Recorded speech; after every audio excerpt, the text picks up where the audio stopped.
You're listening to Head Voice, bringing you inside the minds of singers and sound creators who are redefining what it means to make music with the voice. I'm Kayla. And I'm Evan, and we're super happy to be back from our winter break with the very talented Gabe Kunda. Gabe is a voiceover artist, voice actor, and an incredible singer and arranger as half of HookedHarmonX with our friend Jarius, who was our first guest for Season 2. We talked about how he fell in love with music, fell into voiceover, and how he's achieved so many of his goals in both disciplines at such a young age.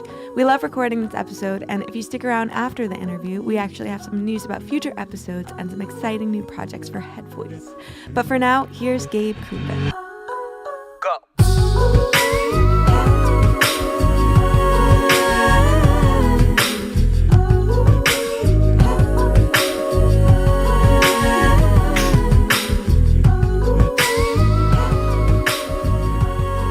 Hi, we are here with Gabe Kunda. Thanks for joining us today, Gabe. Thank you for joining us. Absolutely. Thank you so much for having me. Yeah, of course. I'm excited.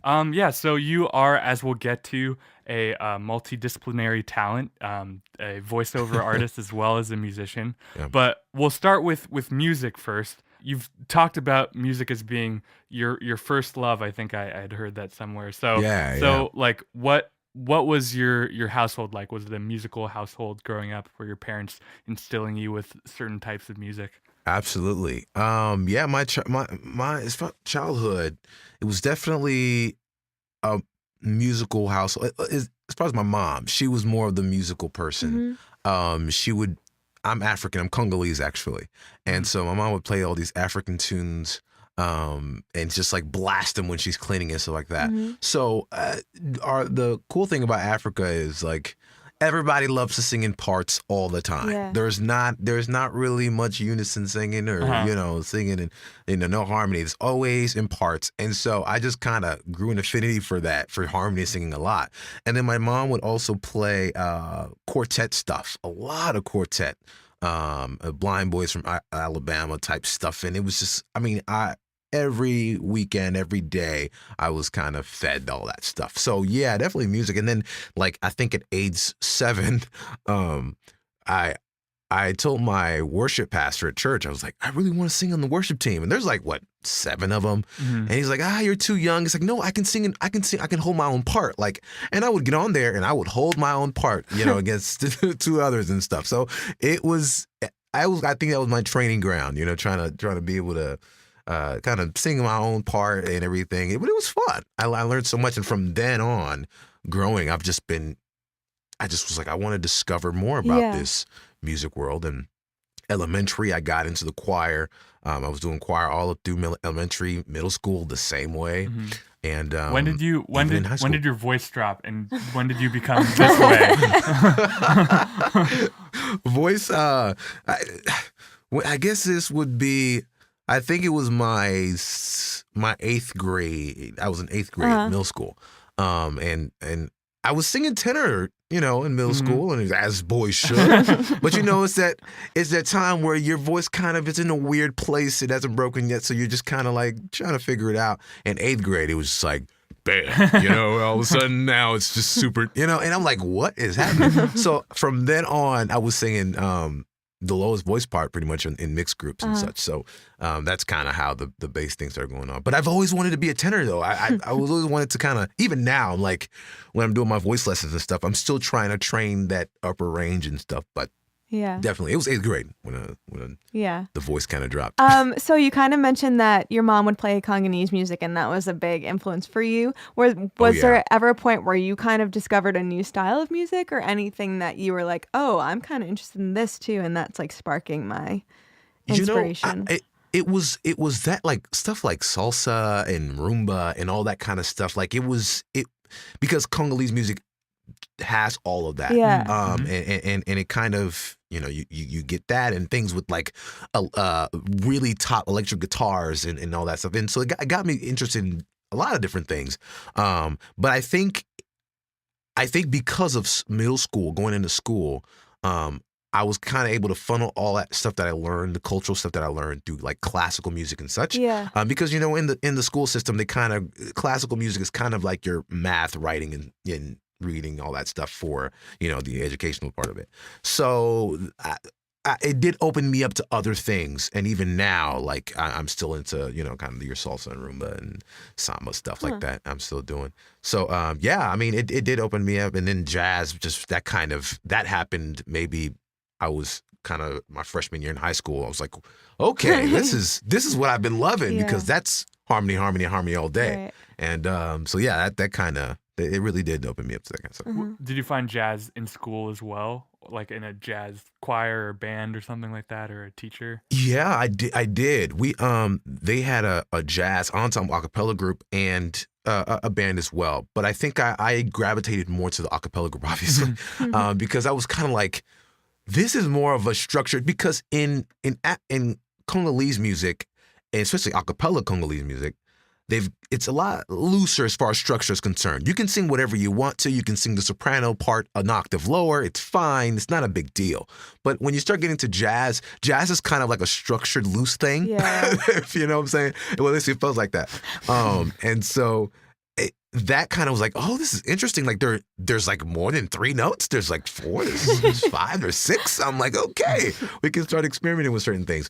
And yeah, so high school, they did a jazz vocal ensemble. I got into that, and I even created my own a cappella groups outside of that. Oh, whoa. To try to kind of make some stuff, and I would arrange little stuff here and there, and little like more gospel songs. I would arrange them a cappella, and they're terrible. I would never do them now, but for the time being, it was definitely something that worked, and we would sing them at Christmas concerts for the choir and all that stuff. We would be kind of like the premier, like anytime our teacher did a concert, the choir director did a concert, like, okay, I need y'all to arrange something or do something. And so I would go back and arrange something and get it together with a couple of others, and we'd sing them. That's awesome. That's pretty neat. Well, high school group names are always a fun thing. Did you have a name for yours? See, we did it. That's the thing. We didn't have a name. The it was just kind of group. like, yeah, the Gabe's acapella group. We were the only one, Yeah, right, Gabe's group. No, I mean, it was just our names, We didn't never really, I don't know. I don't think we saw it going anywhere beyond the school thing. Yeah. So I think, I know when I got into college, we did actually name our acapella group, and it was a men's group, and it was called the League of Gentlemen. Classy. So that was kind of like, the League of Gentlemen, super wearing bow ties and such, and kind of, it was an interesting one. But yeah, that was the only time I actually named a group. Yeah. So you mentioned that you continued singing a cappella once you got to college. So what was that like switch for you musically? Did you like know you wanted to go into music before college? What was kind of your mindset before jumping into that? I loved a cappella music so much, and just singing in ensembles so much. I was like, is there a way I can, when I was in high school, I was like, is there a way I can major in choir? Like, that's what I literally asked my teacher that. I said, I want to major in choir. She's like, well, the closest thing to that is music education, the choral emphasis, right. the choral emphasis. And so I was like, that's what I'm doing. That's not understanding what I was signing up for. So I got in there my first year at Dallas Baptist University. Uh-huh. And they were like, okay, so music, yeah, but here's the education part. I'm like, what do you mean education part? Like, we have to teach people how to sing and, and direct and all that stuff. And I'm like, oh my gosh, that's definitely not what I thought it was going to be. But so I did that. And that's kind of like, I mean, at that point, it was kind of like, you have to learn how this music stuff works. And I took music theory in high school. I took maybe for 2 years. Mm-hmm. But in college, it's a different deal, because this is what you're doing at this point. So they kind of get you into these intensives, and you're teaching kids how to sing. You're teaching, adults and everything, and you're learning musicianship, or oral skills, as they call it here now. So, you're learning, chord progressions, how to hear them, how to, dictate and even write certain choral arrange. I did that a lot as well.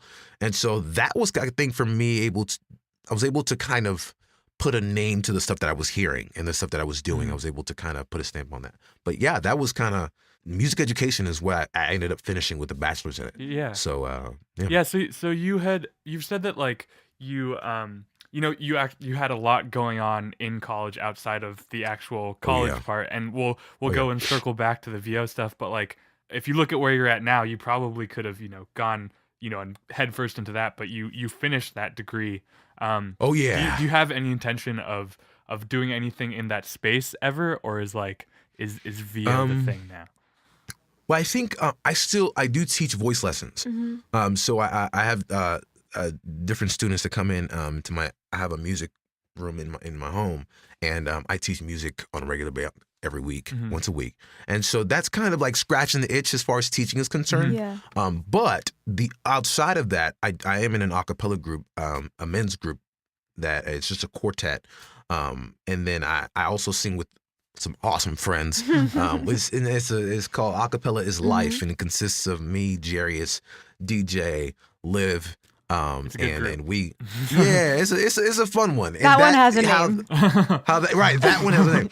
How that transpired was kind of crazy too, but and I was also at the same time I was on Vine doing a lot of musical stuff with Jarius, and so we really, that's what kind of got us together to be friends and brothers. That's my brother, man. He's gonna be my wedding. Did you find each other actually, through Vine, or did you know each other beforehand? Oh, it was through Vine. Oh, whoa. It was through Vine. So what was happening was, on Vine, there was this thing where people would sing something 7 seconds, and then other people would harmonize to it. Yeah. And what I was doing initially was just taking my phone and placing my phone under like an iPad or something and just harmonizing it on top of that. So, that's kind of how I was doing it. Then, the alien ears comes along, Jarius, and he starts actually taking the clip and harmonizing it and, in his production or whatever, and then posting it.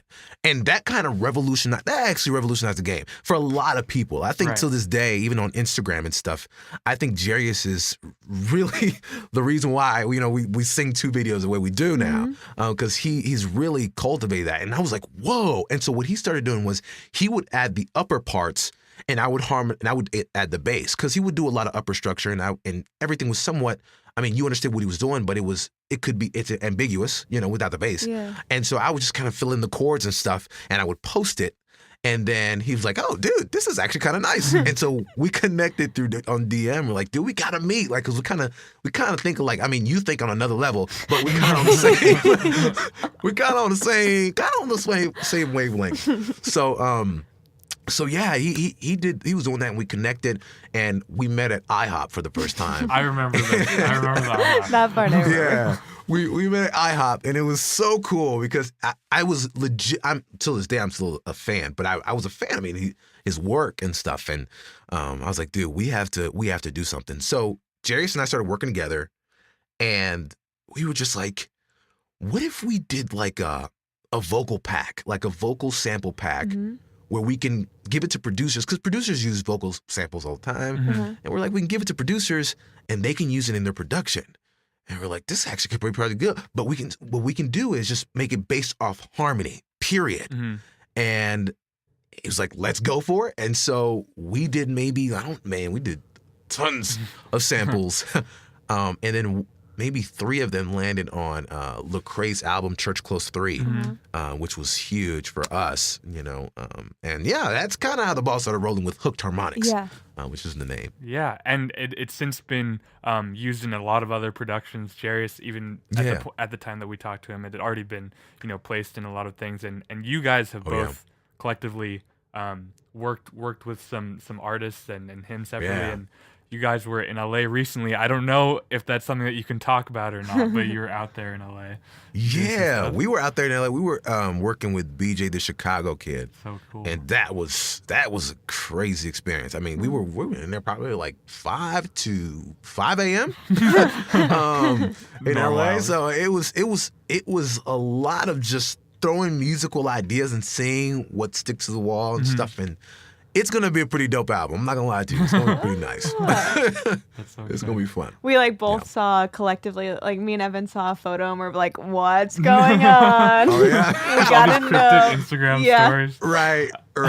Yeah, man. It was good. I'm excited to what's the future holds for that. Yeah, that's awesome. Well, we actually, I DM'd Jarius this week, and I was like, "Do you have any questions for Gabe?" And he said, "What's it like with working with someone who also has perfect pitch?" Is his question too. Oh God, I feel Jarius is a laser beam. Okay, I have perfect pitch, I don't know. I feel like there's levels to this. I don't know why. Perfect pitch should be like a floor. Like if you know the note, you know the note. But I feel like Jarius, he just has lightning response times. Yeah. And so he's able to just kind of like sing the notes within the chord and we're like, kind of analyze it that way. And I think I'm always like theory first, and then I'm analyzing, okay, what's the pitch? Okay, this. And so I think that's how we balance each other out. Right. But yeah, it's cool because we can kind of, it's almost like we could read each other's minds. I don't know. It's kind of cool. Speaking of reading each other's minds, he also asked, he was like, ask what chord we usually play as a greeting. Oh God.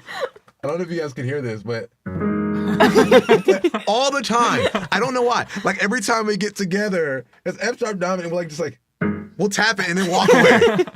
And like we're in this huge room one time, and there's a lot of people. There's a piano on stage, and I go to the piano, and he's like in the back talking to somebody, and and he looks up and he's like, boom, and it's hilarious. We do that all the time. That's like our chord. Like we play every time. When you roll through the chord, it sounds like the transition music in a sitcom about Right. That's what I figured. Yeah, it is. It does sound like it. That's cool. Yeah, so that's our chord. We play it all the time. Yeah, that's amazing.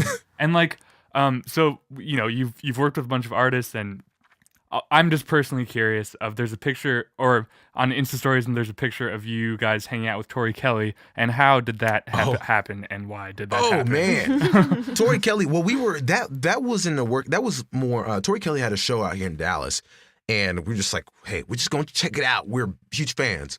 Went over there. She smashed it. Killed it. I mean, it was amazing. It was like it was as if somebody was playing the play and the album was playing over the speakers. Like it was like, is this real? Like, does she really sound like this? And she does. She's amazing. She's incredible.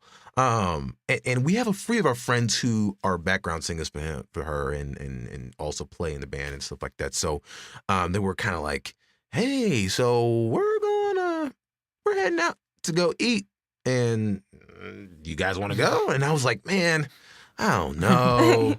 And I was like, I just don't know if that's a space for us or whatever. And it's like, okay, let's just go. Cool. So we go, and we're sitting in there, and like Tori, Kirk Franklin are in there, and we're just like, oh my God, okay, it just got real.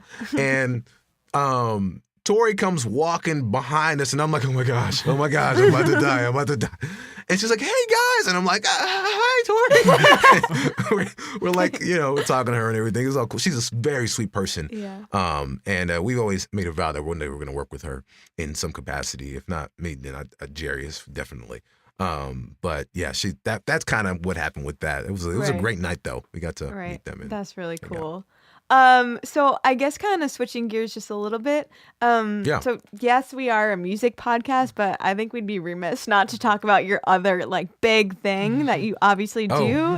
And that for people listening, that's voiceover. So if you didn't know that, that's what Gabe is known for. So I kind of, if you wouldn't mind, I would love to just backtrack and kind of jump back to high school for a second. Sure. Just to kind of talk about where that sort of passion came from and where that was born out of. Yeah. So back in high school, it was about my sophomore year. I was in biology class, and they were reading these paragraphs and stuff, and they were doing the whole popcorn read where they will like say, popcorn, you read, and then somebody else would read, like one of the classmates. Mm-hmm. And so they finally said, popcorn, Gabe, you read. I'm like, okay, cool. I'm like, but everybody's reading it boring. I want to read it differently. So then I'm like, the organism is. And I'm just kind of doing it in this kind of like epic deal. And at the time, I'm a sophomore, so my voice is actually kind of high. So I'm like, the organism is. But it's kind of, just to kind of get everybody kind of interested in the story or whatever. And I kind of wanted to entertain myself. And the teacher was kind of like, actually, you got something there. You should probably think about doing the announcements for school or something. Uh-huh.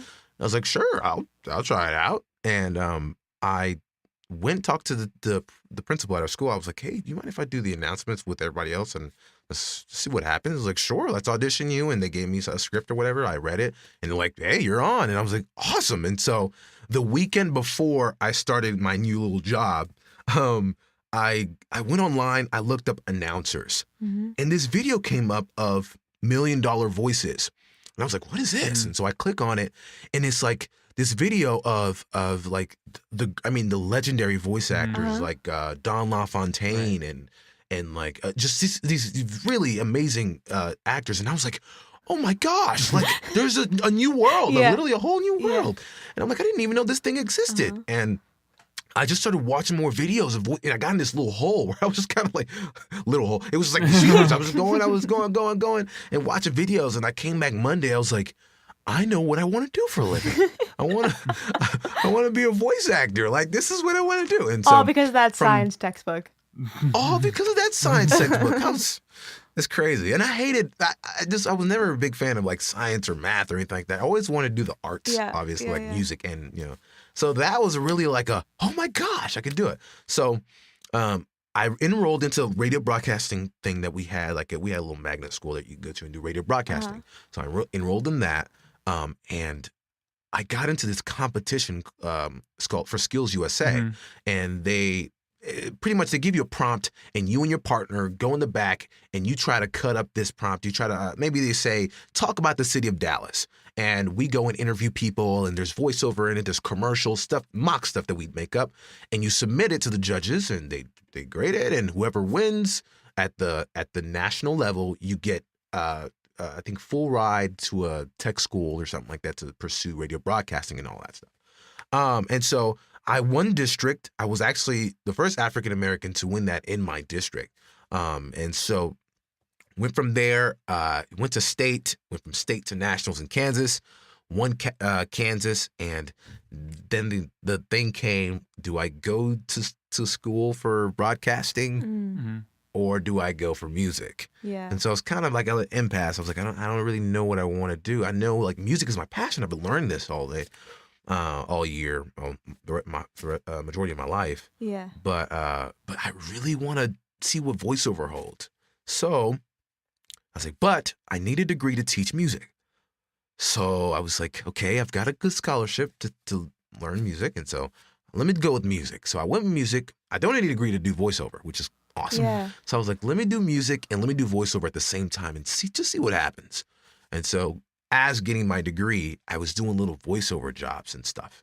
I'm just trying to build my resume so that like I can pitch myself to agents. And then like a couple of years, I started, I got a pretty big client with State Farm, and I was like, okay, cool. Like, okay. And I just got that from emailing. Like I was like, I'll do whatever, yada, yada, yada. And they're like, okay, you can do this, like this explainer video for our employees, you know? So I did that, and I made a little bit of some money through college. I was like, okay, I'm actually, I'm gonna do this. And so I was able to make a voiceover demo. Yeah. I sent it to an agent who I've always had a dream of being with since sophomore year. In high school, I was like, I want to be with this agency. I don't know if they'll take me. And like, I remember the day before I left for Italy, I got a call saying, hey, Gabe, like, you rock. We want to bring you on. And I'm like, what? Me? Like my experience is very little, but you want to bring me on? Yeah. And it's like, yeah, you're good. Let's see what happens. And so that's kind of how that exploded. And there was an IHOP in here at some point, another IHOP experience. Is that right? Yeah. Oh yeah, you're right. You're very right. So, IHOP is a place, bro. I'll tell you. I may go after this. Okay. So I went to IHOP. I was with my girlfriend. So it was a day before Italy, and we're sitting at IHOP. I was cutting into my pancake. It was great. I was like, you know what? If they call me, they call me. If they don't call me, I'm going to cry. Okay, so I started, I'm eating. And I get a call from New York, and their main office, Atlas Talent, they're in New York. But they have two, they're bi-coastal agencies. So they have one in New York and one in LA. New York calls me, and I'm like, hello. And they're like, and the lady's trying to take our order for, because I think my girl wanted dessert or something like that. And I'm like, wait. And they're talking to me like, hey, Gabe, and like I told you, like, yo, you rock, we want to bring you on and everything. And I literally cried right there. Like, this is so you cried for the other reason, yeah. Yeah, well, yeah, that's right. So I was like, man, I can't believe this. So that's amazing. That's kind of how it started from there. I was like, that's so cool. This brings me back because like in middle school, high school, I was like really into animation and like watch so many videos on voice actors, and I know a big influence for you is James Arnold Taylor, and I've like watched his videos forever. Yes. But like I want to like impress on the whoever's listening that like this is not like a job that's like easy to break into. Like Oh, no. like you're just kind of like going through it and like, yeah, I did this, and then I was Right. doing all this stuff, but like this is a hard industry to get into. Oh, And it helps absolutely. that you sound the way that you do, but it's like it's not that easy. Oh, it's not that easy. And then I think on top of that, my age and you know, as far as people of color, there's not that many, honestly, in the industry. A lot of times when you look at the scripts that come in the descriptions, they're asking for your just American, casual, you know, Caucasian male. Yeah. And that's just the truth. And so I was surprised because I was like, the majority of their roster, there's not a lot of them. So I'm like, I don't think I'm going to get in just because maybe the market's not, you know, for me right now. But let's see what happens. And the demo itself, I think that's really important to mention as well. Like I put in a lot of work into that demo. I like trying to get my commercial reads down so that when I flew out there to LA to work on my commercial demo, like it was competitive. So when I gave that to those agents, I was hoping that they would hear nothing but just greatness. But you know, they heard something. So yeah, it brought me on. But yeah, it was not easy at all. Yeah. So was there any moment where you're like, you had to kind of choose between music and voiceover, or was it generally like these things are just going and happening at the same time? I think specifically in my senior year, it came a point where I signed on with Atlas Talent and I was in my final year of student teaching. So if anybody knows student teaching, it's like your internship for teaching, and you're spending like the 8-hour day at schools teaching kids. At the same time, I had just booked this pretty big gig for Spike TV. I was the voice of their show Bellator, which is like their MMA stuff, the wrestler fighting stuff. So my agent called me and said, listen, this is going to be a very demanding job, meaning like they're going to be calling you at like randomly. Like they can call me right now and say, hey, Gabe, we need you in 5 minutes. And I have to drop everything, hop into a closet or hop into the quietest place and record. Yeah. So I was kind of like, okay, yeah, we'll see what happens. I'll try to balance it. So I remember specifically, I was teaching kids hot crust buns or whatever so, on the little flute, whatever. And I get a call I see Atlas Sounds calling me. I'm like, why are they calling me at like 2 p.m.? Like, what do they want? And so I'm like, okay. I talked to my teacher. I was like, can I take this call real quick? And I go in and I'm like, hello. He's like, Gabe, we need you like in 5 minutes. I'm like, what? I don't have my gear. I don't have anything. He's like, they need you right now. You could lose this account. Like it was pretty big. Like this is my first gig, and like it's a big account. It's like if you lose this, you don't know if they'll go with somebody else. Yeah. And so they were like, you need to find the nearest studio right now. And I'm like, oh my gosh, but I'm gonna fail this like student teaching. Like it's like, what do I do? And so I go back into class. I'm like, I am so sorry. You're not gonna understand. Like, cause I didn't even tell my teacher what I do, like or anything. Yeah. So I'm talking about voiceover stuff, and she's kind of like, huh? Like you do words for radio? Like what? I was like, yeah, I know it sounds weird. Could I please just have 30 minutes? I need to drive to my house. Luckily, my house was 15 minutes away. Yeah. I need to drive to my house and record, and I'll be back. I promise. Please, please. And so she said, okay, whatever. I'll take care of it. And so I go out, I record, I come back, and I was like, wow, like this is what it's going to be like. This is what my life is going to be like if I'm teaching and doing voiceover. Yeah. So I had to, at that moment, I was like, man, should I just drop like school right now? Like, and I talked to my parents because work started coming in, and I started, get auditions and booking certain stuff, and it started to become a lot more demanding. Right. And I was like, I don't know if I can make it through this because I'm having to like miss certain student teaching days and stuff like that. And you can only miss so much. And my parents said, hey, like this is you have like 3 months left. Just stick it out. And you know what I'm saying? Just stick it out. And afterwards we can talk about what you want to do next. And so I toughed it out. It was hard. I'm not going to lie to you. It was hard. Like there was some days, I was missing, hours and hours. And it just piled up on me. Yeah. And I had to make certain stuff up. And, I had to do what I had to do. But afterwards, I got that degree. You made it. I got that degree. And then when I got done, I talked to my parents. I said, okay, so what do I do? What's the path? Like, what do I do? And they were like, well, you've been doing good in voiceover, and really your time has been kind of taken away by school. What would happen if you put your entire like time into it? And I was like, yeah, well, if y'all are cool with it, let's do it. Because mind you, DBU is an expensive school, and I did loans and stuff like that. So I was like, I know they're not gonna be too happy with this, but they encouraged me to go for it, and I picked voiceover. That's amazing. Well, it like around that time, your senior year, I think you did an episode with Mike Lenz on his podcast. If you're interested more in the VO stuff, we'll link that in the show notes. But at the end of that episode, he asked you what your goals were. And you said your goal was to do like maybe just like one trailer, and since then that's changed a little bit. Like just a few. Like you've done the trailers for Creed 2 and Ocean's 8 and Star Is Born with like MTV Movie Awards. Like just a few of them. Like what happened between then and now? I don't even know. I don't even know. Like literally, when I was saying that, I remember that. So when you bring that up. Like, I was like, man, I just want one. Like, because it's so hard. It is a very competitive field, especially movie trailers.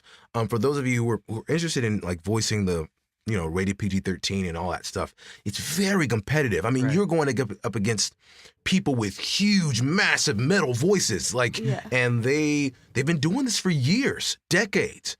And so I was like, there's only like 4 or 5 guys who do it in the industry and do it consistently, you know? And I was like, hey, I just want a piece, you know? And I signed with a management, Jason Marks Management, which is one of the top trailer trailer managements in like the country. And that happened, again, that was a kind of leap of faith. I was just kind of like, that's what I wanted. I remember I saw War for the Planet of the Apes trailer, and I was like, okay, I want to do that. I can do that. And so I created a little mock demo and had a buddy of mine help me of me doing trailer reads. And you can go see it on my SoundCloud. Like, it has my trailer demos, like my beginnings or whatever. And I did it just to see what would happen. And I submitted it to Jason Marks. And they called me and they're like, listen, let's just see what happens for a couple of days. We'll send you stuff. We'll see how people are receiving it. And they would send me material, and I would read for these big movies and stuff like that. And I'm like, oh my gosh, I'm in the business. This is awesome. And so, mind you, I didn't book none of them at the time. This was probably like July or August. I hadn't booked anything, but they were liking what they were hearing. So they were like, okay, you know what? We'll just sign you. And because we hear something special there, it'll grow. And from then on, later on that year, I booked something for The Crown on Netflix. And it just started kind of rolling after that. And yeah, oh man, I'm still fighting every day, but yeah, it's been some cool campaigns I got to work on. So I'm actually just super curious because I truly know like very little about voiceover artistry and whatever in regards to that, but like you said, you kind of mentioned that you weren't sure if there was a space for you or if you could even get into it in the beginning. But did you kind of have to like learn in any capacity, like any sort of technique or like ways to make yourself more marketable and make yourself more like desirable for certain projects? Yeah. As far as learning, I was watching a lot of commercials and a lot of TV stuff and TV spots and trailer spots that would come on. Like if I saw a trailer thing come on TV, I'd transcribe it and go to my whatever recording thing I had and try to mimic what I heard. And after mimicking, I think it goes the same with music, like playing. Like if you start kind of copying kind of the same stuff that you're hearing, you start to actually incorporate those stuff into how you play, into how you sing, and all that stuff. So it was the same way. And because I was a musician, it really helped me on the voiceover side of things because I was able to hit certain inflections. If the song or whatever, the orchestration is super like intense for a movie, I'm able to kind of get in that pocket where the voice can kind of cut through or whatever because I'm able to follow that by ear, you know. And so that was one of the things I was doing was watching stuff. I think also being African American helped me as well because I found out that there actually is a market for that. And it was. The cool thing about it was I'm able to go from general market to, your kind of quote unquote urban style reads. And I think that's what kind of has helped my career be in both fields. I'm able to do stuff like A Star Is Born or Ocean's 8. Those films would be lend more to like your general American, like they would get like if you go look this guy up, Howard Parker, Caucasian male, huge voice, amazing, incredible. But I was able to kind of cut through there, and it resonated well with Warner Brothers. Yeah. And so they say, hey, we like Gabe, so we'll go with Gabe. Yeah. But yeah, definitely just listening and copying what I'm hearing. Yeah, totally. I think that I was actually going to bring that up if you weren't. I feel like the music and the voiceover, it all kind of is the same thing. And you kind of hear that with a lot of voiceover actors, especially like ones who can do impressions like you. And we've not yet plugged your Instagram or YouTube, but like if you want to have a good time and watch some entertaining videos, that's the place. Some nice holiday songs on there too. yeah. Holiday songs. Yeah. But to even bring it more kind of full circle too, I think you just did some like a voice for the PTX Christmas tour. And since we're an acapella podcast, it feels appropriate to dovetail and kind of close that with that almost. Yeah, man, that was so much fun. So I got to pre-record the narration part for the PTX Christmas tour. Yeah. And my buddy Scott Hoying hit me up and was like, dude, we're thinking about doing I've done actually some voiceover for stuff for him specifically, but he's like, hey, we're going on tour. We'd like to do a little narration thing, you know, twas the night before Christmas, you know, that kind of feel. And I was like, yeah, I'm down. And so I recorded it, and I remember I went to the concert. They came here to Dallas to Verizon Theater, which is their home base. And I heard it, and I was like, wow, I haven't arrived, but I'm freaking close. Yeah. So, me and my fiance were just kind of like, this is insane. And yeah, that was an amazing, very memorable moment. That's really neat. I can't For imagine. sure. If that were me, I'd be like shaking. I'd be like, was that me or? Right, and just kind of seeing everybody's reaction, kind of like, you know, because you're hyping them up for it, and it was awesome. Yeah. I really said it was fun. That's so cool. So just to kind of wrap things up, because we are sadly nearing the end of our episode today, but to wrap things up, we have 2 questions that we like to ask our guests. And the first one, I think I'll kind of change it up just in your case, because I feel like your expertise is a little broader than usual, but are there any sort of trends that you see either in the music or voiceover fields that you kind of are excited by and looking forward to in the future? Yeah, I'm working on some animation stuff right now, and that's really a field that's been kind of I had last year on my whiteboard, my dream board. I was like, I want to do more animation work, like Netflix and Disney and stuff like that. And so I'm happy to say I've landed a Disney deal. Okay, that'll be coming out. Yeah, a Disney deal will be coming out soon. No way. I'm really excited about it, So and awesome. some Netflix stuff coming as well. So that's one of the things I really want to dive in more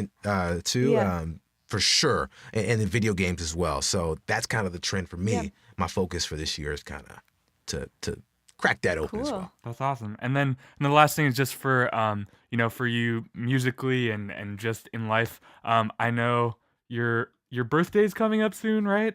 And then also January 31st. Also, happy early birthday. And then Thank you. you have a wedding coming up soon this year as well. Yeah, Lots June of big 7th. things. Yeah, what's on the plate for you besides those things I already spoiled?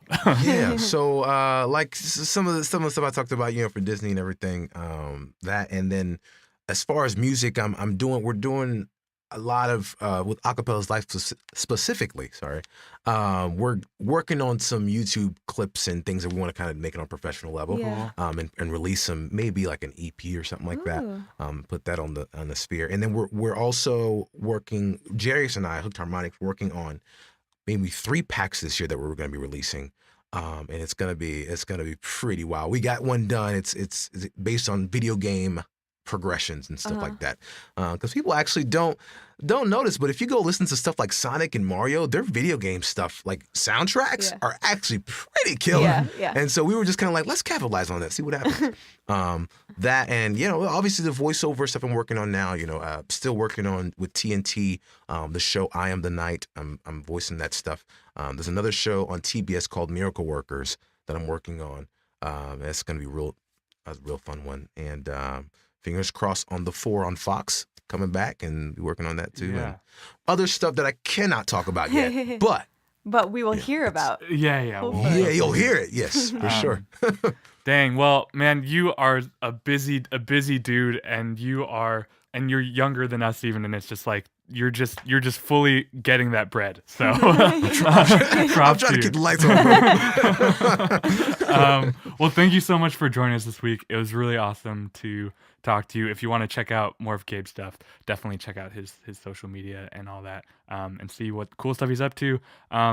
Hopefully we can see more cool stuff from you in the future, Gabe. I want to get you to say something to end. Well, okay, how about this? I usually say, thanks for listening. We hope to see you next week for a new episode of Head Voice. Would you mind just indulging me real quick?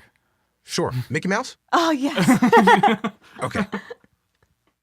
Oh boy. Thank you so much for watching. See you next week for another episode of Head Voice.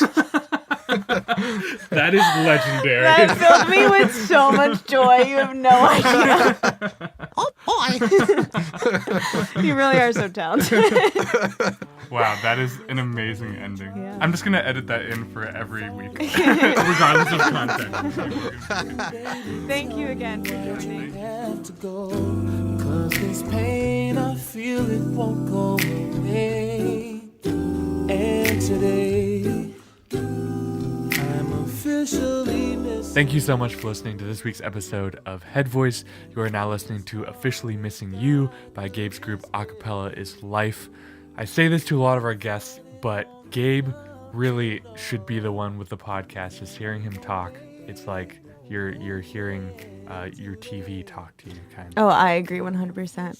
Also, I thought it was so interesting how he was talking about his music education background and how that kind of influenced what he does for voiceover artistry, just because those are such different things, but the way he connects it was really cool. Yeah, and I mean, whether it's for music, for acapella or voiceover, it's not every day that you hear a voice like that. Not everybody can do that, so it's fun to hear it. Hopefully you thought it was fun to hear Not it. everyone can do that Mickey voice. Yeah, no, not quite. Not Just like a bad falsetto. But yeah, so as we had said in the intro, we have a few new things coming for season 2. We're actually returning to our old format for how we do the podcast episodes. So Kayla and I will be doing the interviews from here on out. And on the flip side, Anthony's actually going to be taking on some video content, which will be featuring some new guests and focus on arranging. That's all I'll say for now, but be on the lookout for that. Yeah, and that'll actually be going up on our YouTube channel as well as Facebook, so make sure you subscribe us.